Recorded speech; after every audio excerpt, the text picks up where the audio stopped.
Hello, and welcome to the first episode of 2025 of Cut to Reveal. As always, I am Ricky or Ricardo, and I'm joined by Erwann and Peter. And 2025, how's it going for you guys for this year so far? Am I the only one who doesn't have a nickname? Like Ricardo is Ricky, Piotr is Peter, and I'm just Erwann. I feel left out. Erwann with two N's instead of one N? I don't know. Is that a thing? Anyway, this is the first episode of 2025. We're going to do basically a kind of a year in review for 2024 and then tell you listeners about what we're going to be doing for 2025 because we've got some exciting things, or what we think are exciting things on the horizon. A bunch of different formats rather than us just kind of winging it and shooting the shit, which is entertaining to us and we hope is entertaining for you. But we're going to be doing some more structured things for all aspects of editing, to history and interviews and yada, yada, yada, blah, blah, blah. Anyway, but first, what are you most excited about maybe for 2025? And then I want to talk about movies because I know Erwann was embarked upon a heroic quest for 2024. So we can get to that first or whatever. But anyway, let's start talking. I'm good. I'm excited for 2025, a year that starts very weirdly with fires all over LA, which like touch upon the industry that we're working in and for. And so that's not the best way to start the year, but I still I have like big resolutions for it, like getting. You're still on time for the recordings and you don't need the link anymore. Yeah. Which is like new year, new you. I got way better at everything. And like one of the biggest thing is I decided, like one of the things that I do in my life since I'm a child is like push back until the very last moment to do something. And so I'm really trying to change that. I've been working on that and I'm getting better at it. But this year I'm trying, like every time I have a task, I'll do it right away. I'm trying to do it right away. So hopefully it will bear some nice fruits. Piotr, how about you? So I actually came up with this email that I've sent out about my theme for 2025. It was inspired by a conversation I had with a friend here in Poznań, in Poland. I met him for a lunch and we talked, and he said that for him 2025 will be the year of novelty. So he ordered something when we ate that he wouldn't order normally and stuff like that. Like, basically he wants to bring new stuff to his life, right? Was novelty also talking to you? No. No, and I've been thinking about this like year theme for myself, and I thought the best theme would be rejection. Basically, because I thought like how many times I've been rejected in 2024 with festivals, but not only that, with like directors, some of them like not wanting like me to edit their feature because I'm remote or whatever, like for a number of reasons, right? And I started to think about it, and I thought like, if I make myself like more chances to get rejected, it also like increases my chance to get accepted as something. And because I want to get my first feature film into production this year, I think I have to focus on like really consciously thinking about what can I do today to move the needle forward. And this means like, exposing myself to potential rejections. So that's my thing. That's my thing for 2025. Okay, so for 2025, you're going to expose yourself. Call the police, Ricardo. Call the police. The different meaning of expose. We get it. Yeah. A wink. Wink, nudge, nudge. We know what you mean. I think that those are both very honorable. I think putting yourself out there like you want to do, Peter, and then also jumping on things instead of putting them off. I think that's kind of also what I've been doing, especially with Erwann, kind of as I grew older, and especially when I was younger in high school. I always kind of make this analogy is that it took me until basically my second to last year of high school before I realized that if you do your homework, everything is so much easier. And even though it's easier said than done, it's like something that it bears fruit like almost immediately. Specifically, like when I put things off, for me, it's stressful. Like I got to do this. And then I like keep pushing it. And I know that it's simple and I can just do it. And things add on, like there's new things coming in that you push back to. Right. And I know that once I do it, like it'll be the weight will have lifted and I can move on to another thing. And so I'm trying to get into that. In general, I'm just trying to get onto those things and just not putting things off in general, not just in editing, but in my life in general. Yeah, because basically everything, feeds into itself. So it'll just make things easier. Yeah, I'm the same. And just to close on that subject, it's funny because when I kind of decided that in my head, it happened that I saw a YouTube video from Casey Neistat who was saying like I start my day by going out and running, even if it's raining, even if I hate it, even if I just want to stay in bed, because if I start with something difficult, then everything else will look easy to me. When I trained jujitsu, that was a lot of the same thing. And, me, I'm like 140 pounds wrestling with dudes that are 200 pounds or whatever. It's just like, okay, everybody, this is the hardest thing that you're going to do today. The rest of the day will be easy. Were you, like, when you were fighting like that, were you both exposed? No. Let's move on. So, yeah, as Ricardo was saying, last year I decided, well, in 2023, one of my resolution was to watch as many movies as there is days in the year. And so it was about 365 movies. 66 in 2024. Yeah, and as Piotr mentioned, because he tried to trick me, he said, no, it's 366. But luckily, I had watched 367 One extra, movies. yeah, good. And why did I decide that? Is because I felt like I didn't see nearly enough movie for somebody who considered himself a cinephile. And I was watching all these end of the year, like best movies list.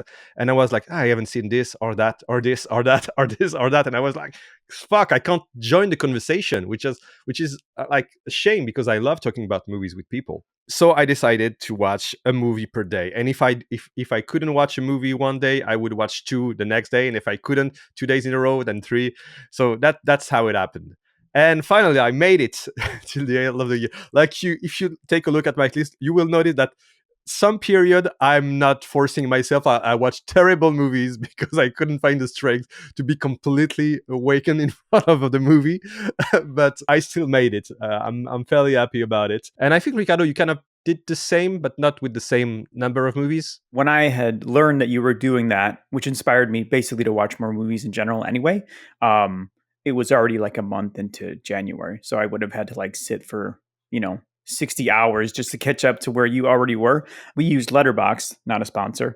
And then, until you had kind of brought up this goal, that I really start like looking into it and adding a watch list and, reviews, or just at least starring what movies I enjoyed and whatnot. That's a topic for another episode.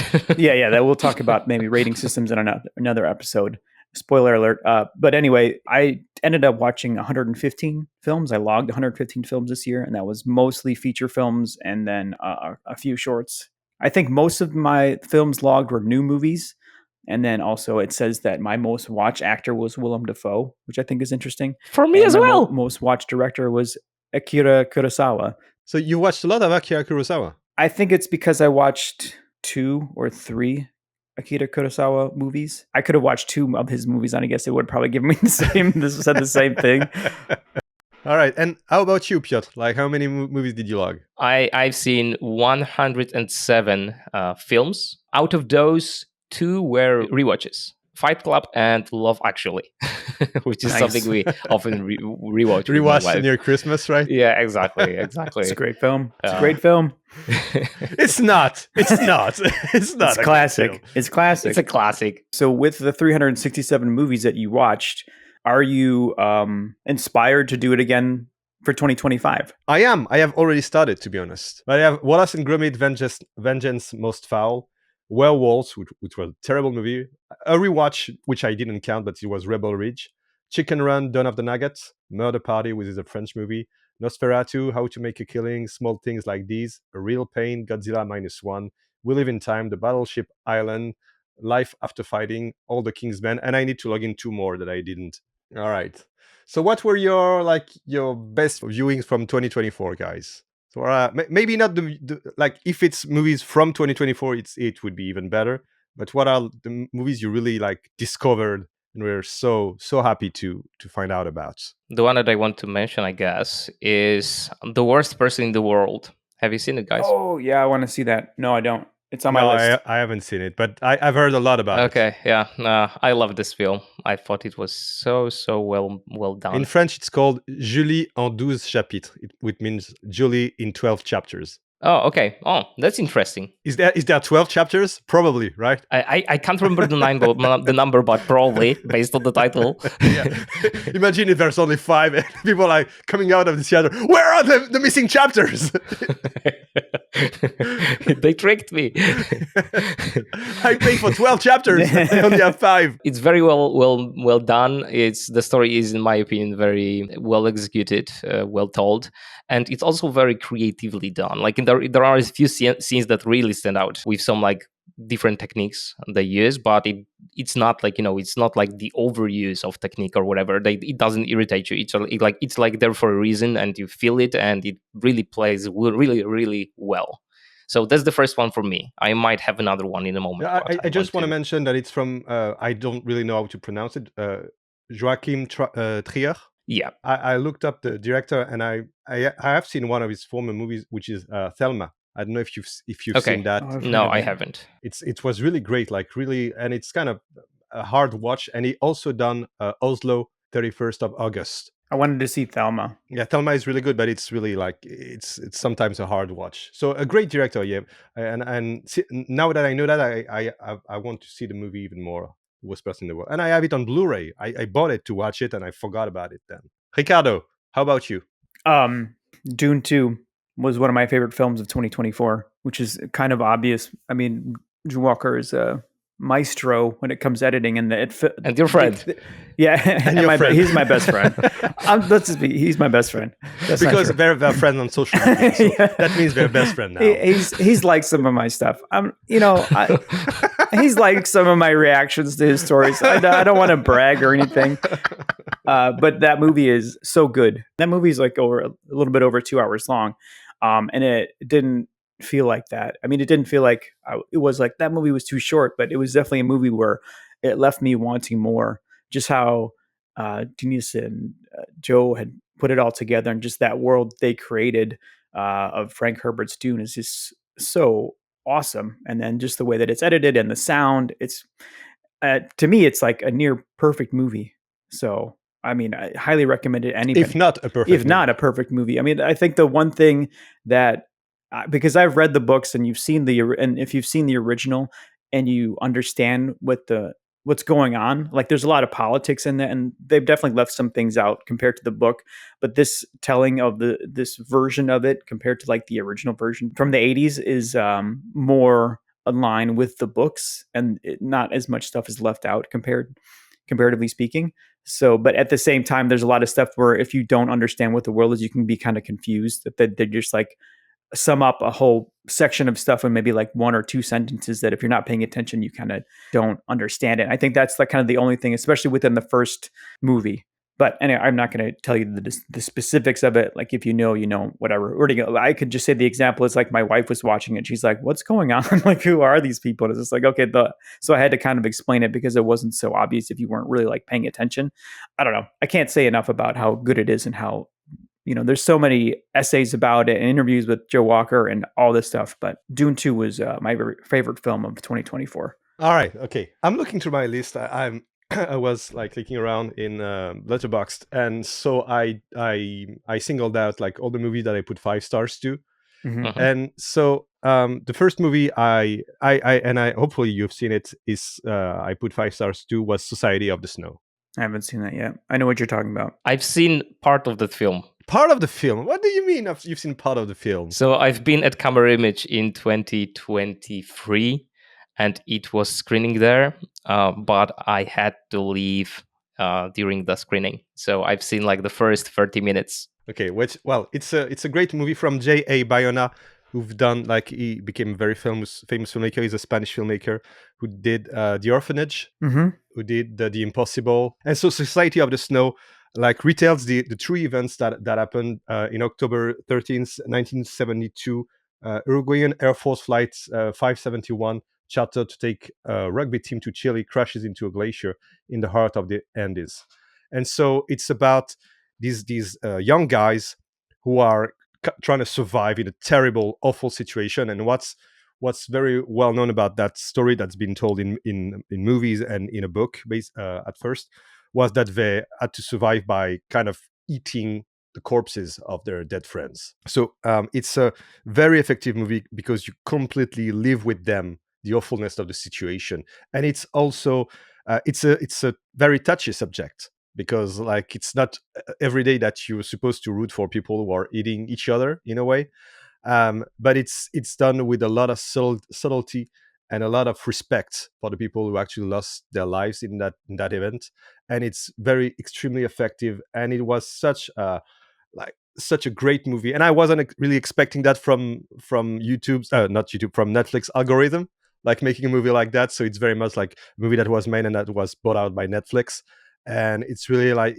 it confirms again that Bayona is great director that completely understand like how to be a very entertaining director, visually entertaining, and also he understands very well and know how to make a compelling story and compelling characters. And there's a few tricks that he uses within the story that are very interesting. One concerning the narrator of the story, but I'm not going to spoil it for you. And it was really one of the biggest slap of the year. So Society of the Snow. I think that story was also done also in the early 90s, and it was a movie called Alive with Ethan Hawke, directed by Frank Marshall. Yeah, I think so. Yeah, exactly. I think it has been done like 2 or 3 times. Yeah. Okay, so the next one from me, and I'll pick one from this year this time, will be Conclave, which we've seen both with Ricardo at Camera Image this year. Is this a 5 stars review? Last year. I mean, I'm not giving stars. Oh yeah, it's true. Piotr doesn't believe in ratings. I don't believe in ratings, but more on that in the future. Yeah. But yeah, I thought it's very well made, and I really enjoyed it.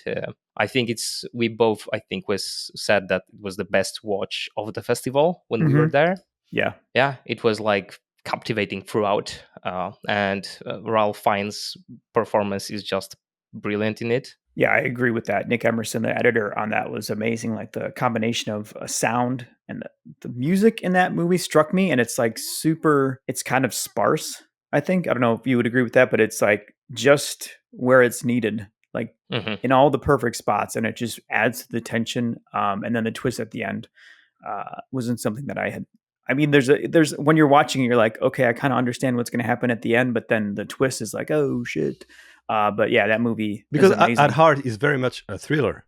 Oh yeah, for sure. Yes, it's a thriller. The tension and in it is amazing. It's about like people voting to know who's gonna be the new pope, and they're like these behind the scenes people are trying to kind of buy votes from each other and to pressure each other into dropping out of the course. Political, very political. Yeah, and that's funny because the most tense scenes of the movie are the moments where everybody's voting, right? And it can be quite boring if you just think about it. And I'm making a parallel. Yeah, especially since it's like a repetitive action throughout, right? Exactly. So to keep it fresh, is quite of a challenge.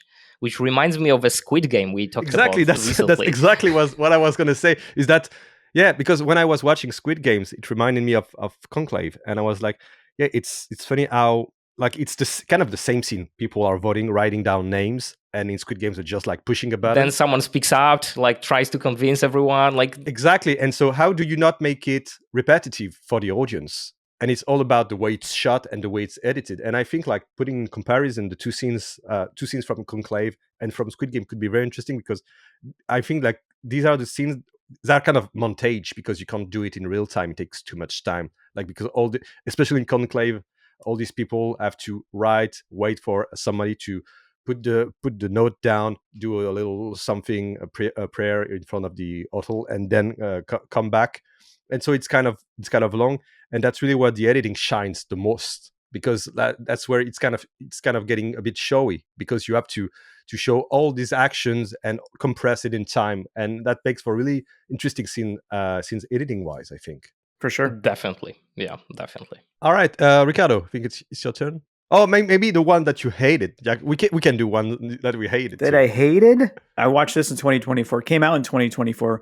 Was the John Cena film Jackpot with Awkwafina. Was it good? I mean, there are movies that I can watch And even if it's a bad movie, I can be like, well, this scene was really good. I can see what they were doing there. I really like this part of it. Or, I was all in on this. Or there's some movies that are like so ridiculous where you're like this movie isn't as bad as this film, but it's ridiculous. Is the Salem's Lot movie that they redid for HBO, which is a fun movie. It's super fun, and you're just like, okay, everybody just agrees that vampires are there, and there's no discussion like what. It's just like, okay, we've got vampires. Let's fucking do something.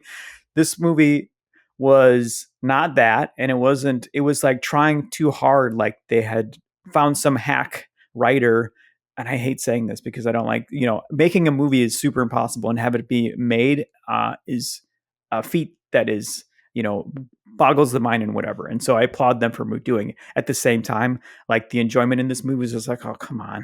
It was just too many like, oh, it's like grown. Come on. You get there. You could have done this so much better. Like we're just trying too hard. Like everybody was like phoning it in, or it was like too much of tongue in the cheek, like nodding towards the camera. Would you be surprised if I tell you that this movie was written by AI? Or was it?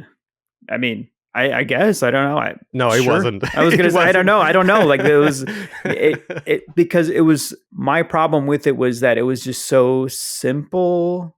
Like the gags and stuff were just like so rehashed. It was all low hanging. It was all low hanging fruit. It was just like, oh my god, come on! Like I know both of these actors, John Cena and Awkwafina, can be very funny, and can have heart in the way that they deliver their lines and whatever, but not in this movie.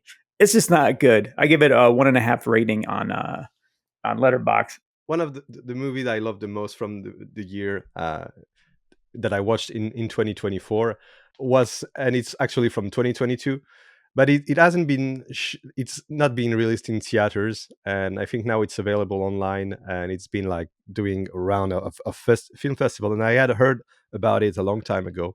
And I talked about it with you. I talked to you about it. It's Hundreds of Beavers. Oh yeah, look, this is supposed to be like 100% fresh on Rotten Tomatoes, isn't it? Exactly.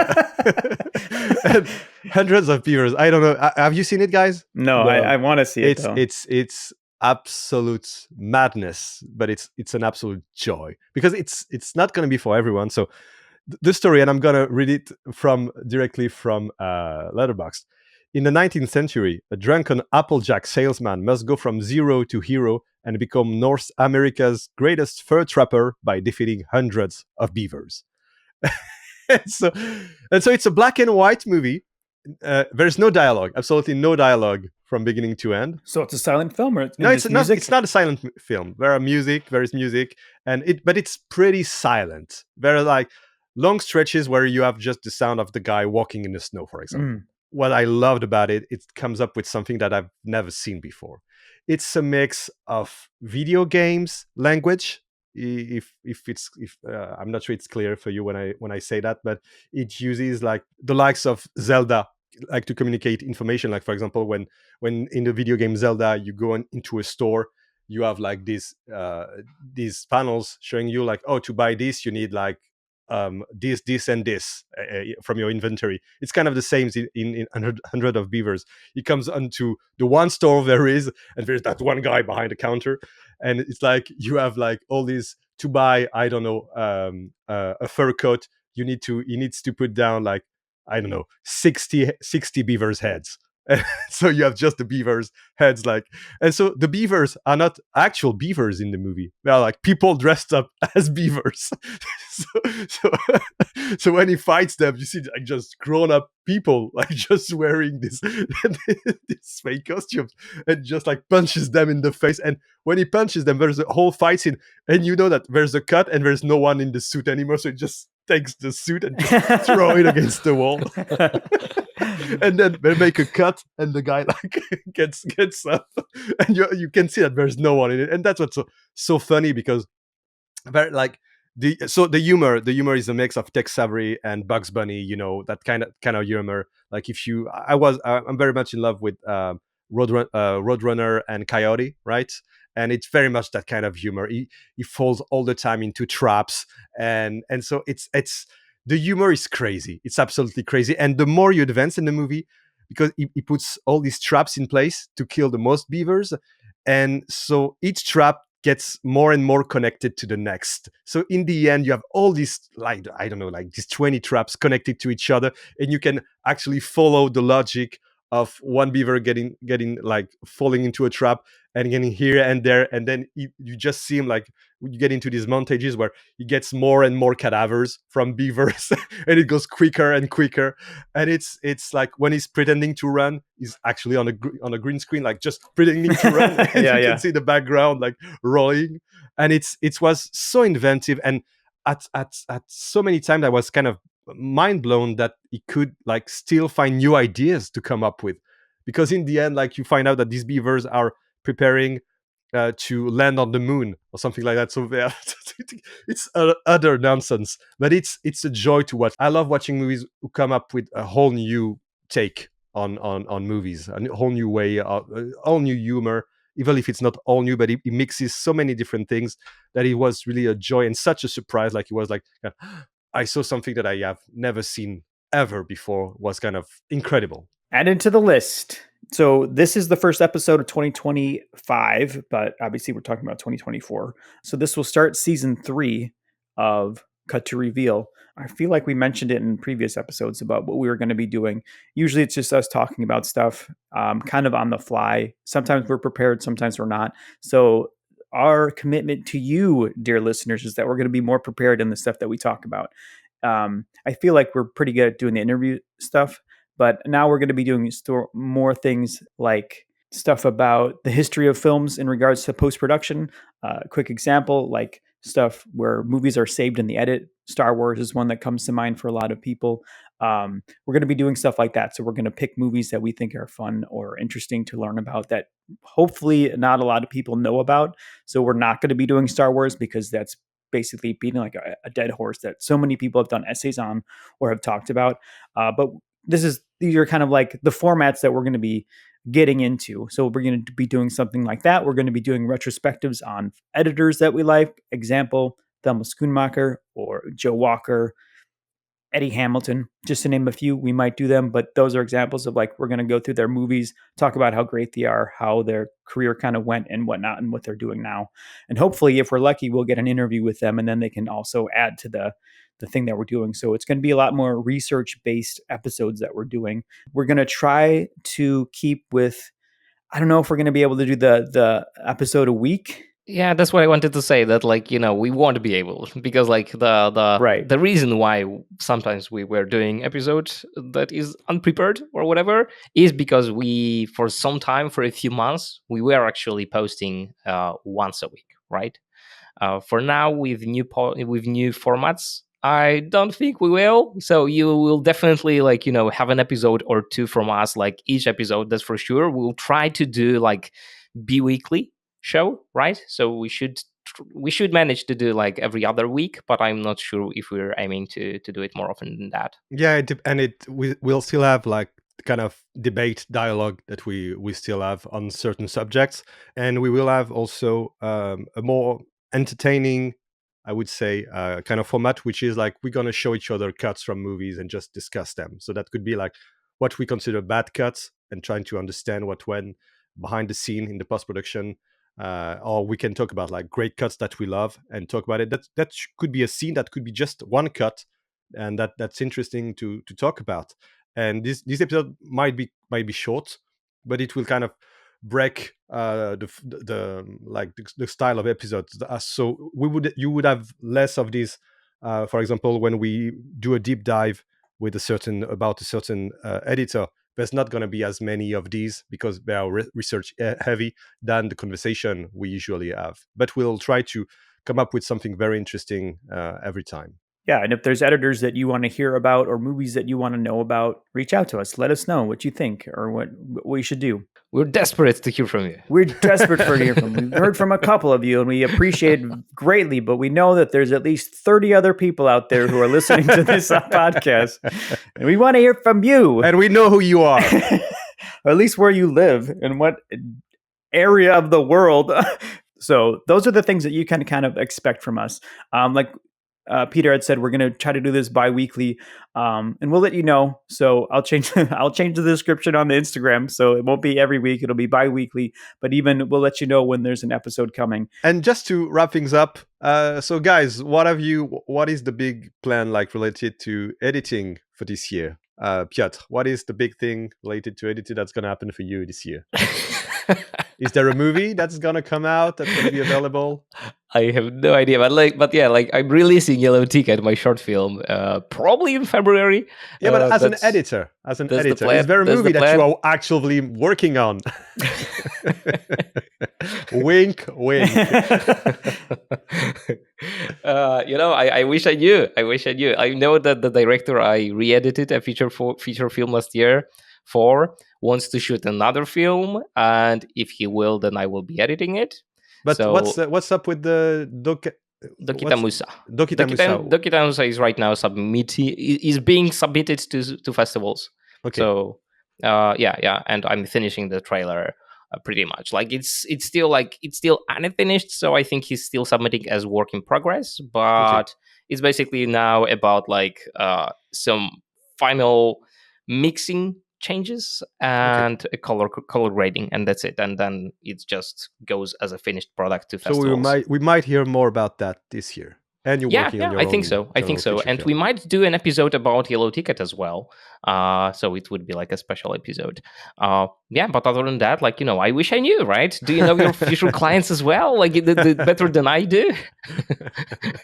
And how about you, Ricardo? Well, hopefully in the next couple of months we'll have locked edit on Prowler, and then sound and color will get thrown on very nicely. And then I don't know what Robert's plan is for 2025, if it'll come out for this season of film fests, because I know he wanted to do a fest run. I may be talking on a turn here, but that's from what I recall. So there will be that, and then I know I'm going to be working on a documentary with him probably soon after that.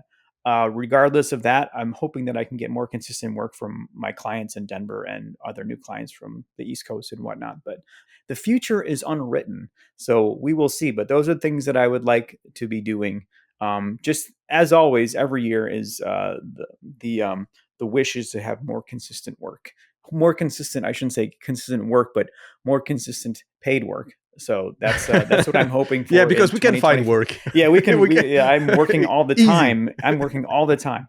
But to my wife's chagrin. Anyway, 2025, more consistent work. Yeah, but you did offer her a sword.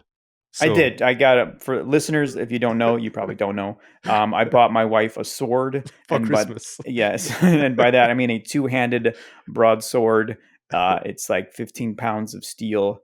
It's legit. Anyway, so if you want, she could crush your head if you spent too much time in front of the computer. It's kind of blunt, but it's still steel and could damage you significantly. Anyway, Erwann, nice what about you? To an episode, by the way, right? Another. Maybe that might be another episode. If the yell splits Ricky's head, we see her behind him. Exactly. The finale. That'll be the finale of 2025. Just an idea. As for myself, so I like the TV series I was working on is now finished, but I still don't know when it's going to be shown on TV. So it's probably going to be in 2025, like not at the beginning of the year, but I'm thinking after April, around April or later. But I really don't know. I will give you a heads up if any new information comes in. And apart from that, it's kind of the same as you guys, like finding new clients to be able to make more money. And I'm also working on a script, like maybe I already talked about it, but on a screenplay with another screenwriter, and we have a producing company behind us, and people are really interested about this project. So I don't know, because like screenwriting and getting a movie made, as you know, can take a long time. And so I really don't know what's going to happen with that. But it's still very much exciting. So we'll see. I'm excited for you. I'm excited to see what both of you guys do this year. And, yeah, I'm not excited for you personally. Perfect. Well, Peter, I'm excited for you, but not for Erwann anymore. Maybe there'll be a project eventually in the future that we'll all work on. Yeah. That would be really weird. Anyway, so thank you, listeners, for coming in and hear us talking about what 2024 was for us, like movie-wise. And hopefully we'll be there next time. And we like to kind of kick off the new year and with new episodes. And we have a lot of big expectations. And maybe we'll be very disappointed in us, in ourselves, if we can't make it. But at least we're gonna try. Right, guys? We're gonna try. We're gonna try. Die trying, That's our motto for 2025. We're gonna try. Guys, we're gonna try. Don't try. Do it. All right. Bye-bye. Take care, everyone. Take care. Bye-bye.